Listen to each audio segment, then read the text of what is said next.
Jimmie Rodgers Foundation's new executive director says securing a permanent museum, expanding educational outreach, and strengthening the annual festival are top priorities for the year ahead. Alana Broughton, who officially assumed the role earlier this summer, told Queen City Newsfeed that finding a dedicated home for the Jimmie Rodgers Museum is critical to the foundation's mission. The foundation needs to do outreach and education. The foundation needs a museum, a permanent home. We're in a borrowed home and we are very thankful for that. But we're working to find a permanent home for the museum, because if we don't have a museum, we don't have a foundation.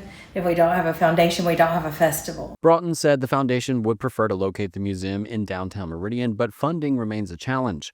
The nonprofit is applying for grants and has received support from organizations such as the Phil Hardin Foundation and the Paul and Sherry Broadhead Foundation to fund recent education initiatives.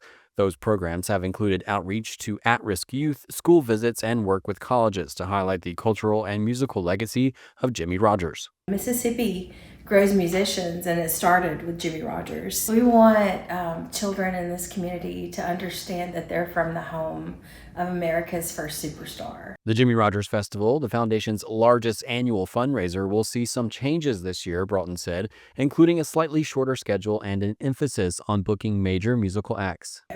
It's a huge part of our culture and people want it, but we do need people to know this is our biggest fundraiser. When you buy that $2 water, money goes back into the foundation. Anytime you're able to just buy that concert ticket and come on, that makes a huge difference. That helps keep the wheels turning. Broughton also emphasized the foundation's role in supporting arts and music education at a time when public school budgets face cuts. It's not just about music. It's about having something to look forward to every day. So we want to stand in that gap and help the public school system, because it makes a difference, not just whether kids learn music, but whether they want to come to school at all, whether they're able to tolerate school and make good grades. So it makes a difference. We know we can make a difference, and we have started working on that, and we're excited about it.